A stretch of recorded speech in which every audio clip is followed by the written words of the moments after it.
Hello friends, എല്ലാവർക്കും ചെമ്പനീർപ്പൂവിൻ്റെ ഇന്നത്തെ episode വീഡിയോയിലേക്ക് സ്വാഗതം. അപ്പോൾ പലിശക്കാരനെ കാണുന്നതിന് വേണ്ടിയിട്ട് രേവതി ചെല്ലുന്ന ഭാഗത്തോടെയാണ് ഇന്നത്തെ എപ്പിസോഡ് അവസാനിക്കുന്നത്. അതിനുശേഷം കാണിക്കുന്നത് രേവതി ഇവിടെ ചെല്ലുന്ന നേരത്തെ ശ്രുതിയും ഉണ്ടല്ലേ.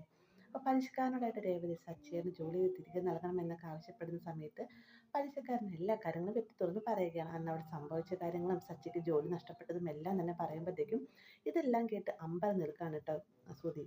അപ്പോൾ ഇതെല്ലാം ശ്രുതി കേട്ടല്ലോ എന്ന് പറഞ്ഞപ്പോഴത്തേക്കും രേവതിക്കും വിഷമാവുന്നുണ്ട്. എന്നാലും രേവതി പറയുന്നുണ്ട്, സാർ എങ്ങനെയെങ്കിലും സച്ചിയേട്ടന് ജോലി നൽകണം, ഇപ്പം ഞങ്ങൾ ആകെ വിഷമത്തിലാണ് എന്നൊക്കെ പറയുമ്പോഴത്തേക്കും ഓക്കെ, നിന്നെ കണ്ടിട്ട് എനിക്കൊരു സഹതാപമൊക്കെ തോന്നുന്നുണ്ട്. ഒരു കാര്യം ചെയ്യും, ഓഫീസിൽ വന്നിട്ട് എല്ലാവരും മുന്നിൽ വെച്ച് എന്നോട് സച്ചി മാപ്പ് പറയണം എന്ന് പലിശക്കാരൻ പറയുകയാണ്. അതിനുശേഷം രേവതിയോട് അവിടെ നിന്ന് ഇറങ്ങിപ്പോവാനും പലിശക്കാരൻ പറയുന്നുണ്ട്. അപ്പോൾ ഇതെല്ലാം ഈ ഒരു കാഴ്ചയെല്ലാം കണ്ട് ശ്രുതി ഭയങ്കര സന്തോഷത്തോടെ ഇരിക്കുകയാണ് കേട്ടോ. മാത്രമല്ല ശ്രുതി ചിന്തിക്കുന്നുണ്ട്, എന്തായാലും ഈ ഒരു കാര്യം വീട്ടിൽ ചെന്ന് പറയണം, അവൻ ഇത്രയും നാളും എല്ലാവരോടും കള്ളം പറയുമായിരുന്നല്ലോ എന്നൊക്കെ ചിന്തിക്കുകയാണേ. പിന്നീട് കാണിക്കുന്നത് ഈ ഒരു വിവരം വള്ളി പുള്ളി വിടാതെ തന്നെ ശ്രുതി വീട്ടിൽ ചെന്ന് പറയുകയാണ്. അപ്പം സച്ചിക്ക് ജോലി നഷ്ടമായി എന്നറിയുമ്പോഴത്തേക്കും ചന്തയുടെ സ്വഭാവം അറിയാലോ. ചന്ത എല്ലാവർക്കും മുന്നിൽ വെച്ച് സച്ചിയെ കുറ്റപ്പെടുത്തുകയാണ്. മാത്രമല്ല ശ്രുതിയും സച്ചിയെ കുറ്റപ്പെടുത്താൻ കൂടുന്നുണ്ട്. കാരണം ഇത്രയും നാൾ ശ്രുതിക്ക് ജോലിയില്ല എന്നും പറഞ്ഞുകൊണ്ടാണല്ലോ നീ അവനെ കളിയാക്കിക്കൊണ്ടിരുന്നത്, ഇപ്പം നിന്റെ അവസ്ഥ എന്തായി എന്നൊക്കെ പറഞ്ഞുകൊണ്ട് ഒരു കളിയാക്കുന്ന രീതിയിൽ ശ്രുതി സംസാരിക്കുമ്പോഴത്തേക്കും ഇതൊന്നും കേട്ട് നിൽക്കാൻ രേവതിക്ക് കഴിയുന്നില്ല. അപ്പം രേവതി പറയുന്നുണ്ട്, നിർത്തുന്നുണ്ടോ നീ എന്തറിഞ്ഞിട്ട് ഈ പറയുന്നത്? നീ എന്തായാലും ഞങ്ങളുടെ ചിലവുകളൊന്നും നോക്കണ്ട, ഞങ്ങളുടെ ചിലവ് നോക്കാനായിട്ട് സച്ചേട്ടനുണ്ട് ഇവിടെ. പിന്നെ നീ ഇത്രയും നേരം കുറ്റപ്പെടുത്തിയല്ലോ സച്ചേട്ടൻ ജോലിക്കൊന്നും പോകുന്നില്ല എന്ന്. സച്ചേട്ടൻ നല്ല അന്തസ്സായി തന്നെ ജോലിക്ക് പോകുന്നുണ്ട് എന്ന് പറഞ്ഞിട്ട് സച്ചി പറയുന്നത്, വേണ്ട വേണ്ട രേവതി, ഒന്നും പറയരുത് എന്ന് പറയാൻ കേട്ടോ.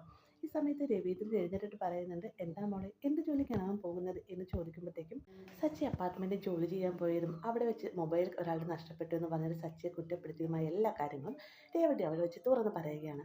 അപ്പോൾ ഇതൊക്കെ കേൾക്കുമ്പോഴത്തേക്കും രവീന്ദ്രൻ ഭയങ്കര സങ്കടമാകുന്നുണ്ട് കേട്ടോ. എന്നാൽ ചന്ദ്രയാണെങ്കിൽ പറയുന്നുണ്ട്, എന്തായാലും കിട്ടിയ ജോലിയല്ലേ, കളയണ്ട, വണ്ടി കഴുകാനെങ്കിൽ വണ്ടി കഴുകാം, ആ ജോലിക്കെങ്കിലും നീ പോവാൻ നോക്കി എന്ന് പറയാൻ കേട്ടോ. അപ്പോൾ വേഗം രവീന്ദ്രൻ പറയുന്നുണ്ട്, ചന്ദ്രേ നീയൊന്ന് നിർത്തുന്നുണ്ടോ? ഇത്രയും കാലം ഈ കുടുംബം നോക്കിയത് സച്ചിയാണ്, അപ്പോൾ അവൻ അങ്ങനെ ഒരു ജോലിക്ക് പോകേണ്ട ഒരു ആവശ്യമില്ല എന്നൊക്കെ പറയുമ്പോഴത്തേക്കും ചന്ദ്ര പറയുന്നുണ്ട്, അല്ലെങ്കിൽ എന്ത് ചെയ്താലും നിങ്ങൾക്ക് അവനും അവളല്ലേ വലുത് എന്ന് പറഞ്ഞുകൊണ്ട് അവിടെ നിന്ന് എഴുന്നേറ്റ് പോകാൻ കേട്ടോ. തൊട്ട് പുറകെ തന്നെ ശ്രുതിയും പോകുന്നുണ്ട്. പിന്നീട് സച്ചിയുടെ അടുത്ത് വന്നിട്ട് രവീന്ദ്രൻ പറയുകയാണ്, തൽക്കാലത്തേക്ക് 2-3 മാസത്തേക്ക് പിടിച്ചു നിൽക്കാനായിട്ട് അച്ഛന് പെൻഷൻ കിട്ടുന്നുണ്ട്, അതുകൊണ്ട് നമുക്ക് തൽക്കാലം ചിലവുകൾ നടത്താം, നീ പതുക്കെ നല്ലൊരു ജോലി കണ്ടെത്തിയാൽ മതി എന്നൊക്കെ രവീന്ദ്രൻ പറയാൻ കേട്ടോ.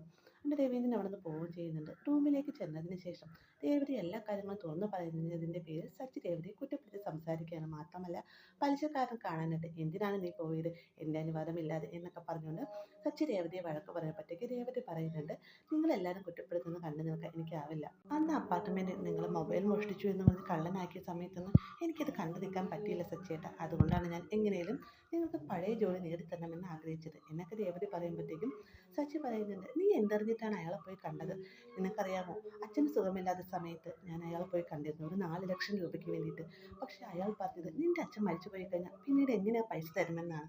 അപ്പോൾ ഇതൊക്കെ പറഞ്ഞ അയാൾ ഞാൻ വീണ്ടും പോയി കാല് പിടിക്കണോ രേവതി എന്നൊക്കെ സച്ചി ചോദിക്കുമ്പോഴത്തേക്കും രേവതി പറയുന്നുണ്ട്, സച്ചിയേട്ടൻ നേരത്തെ പറഞ്ഞിരുന്നെങ്കിൽ ഒരിക്കലും ഞാൻ അയാളെ കാണാൻ പോവുകയില്ലായിരുന്നു, മാത്രമല്ല അയാളെ കണ്ടിരുന്നെങ്കിൽ കർണക്കുട്ടി നോക്കി ഞാൻ ഒന്ന് പൊട്ടിക്കുകയും ചെയ്തിരുന്നു രേവതി പറയാൻ കേട്ടോ. അപ്പോൾ ഇവരുടെ സംസാരം അപ്പുറം നിന്നുകൊണ്ട് രവീന്ദ്രൻ കേട്ടുകൊണ്ട് നിൽക്കുകയാണ്. പിന്നീട് കാണിക്കുന്നത് രവീന്ദ്രനും സച്ചിയുടെ കൂട്ടുകാരനും കൂടെ കൂടിയിട്ട് സച്ചിയുടെ വണ്ടി മേടിച്ചിരുന്ന വ്യക്തിയില്ലേ അയാളെ കാണാനായിട്ട് അയാളുടെ വീട്ടിലേക്ക് ചെല്ലുകയാണ്. രവീന്ദ്രനെ കാണുമ്പോഴത്തേക്കും അയാൾക്ക് മനസ്സിലാവാത്ത രീതിക്ക് നിൽക്കുമ്പോഴത്തേക്കും സച്ചിയുടെ കൂട്ടുകാരൻ വന്നിട്ട് പറയുന്നുണ്ട്, സാറിന് എന്നെ മനസ്സിലായില്ലേ, ഞാൻ സച്ചിയുടെ കൂട്ടുകാരനാണ്, ഇത് സച്ചിയുടെ അച്ഛൻ എന്ന് പറയുകയാണ്. അതെയോ, എങ്ങനെയുണ്ട് അസുഖങ്ങൾ എന്ന് ചോദിക്കുമ്പോഴത്തേക്കും കുഴപ്പമില്ല, കുറഞ്ഞു എന്ന് പറഞ്ഞുകൊണ്ട് എന്തോ പറയാനുള്ള വ്യഗ്രതയിൽ നിൽക്കുന്ന രവീന്ദ്രനെ കാണിച്ചുകൊണ്ടാണ് ഇന്നത്തെ എപ്പിസോഡ് അവസാനിക്കുന്നത്. വീഡിയോ ഇഷ്ടമായി ലൈക്ക് ചെയ്യാനും സബ്സ്ക്രൈബ് ചെയ്യാനും മറക്കരുത്.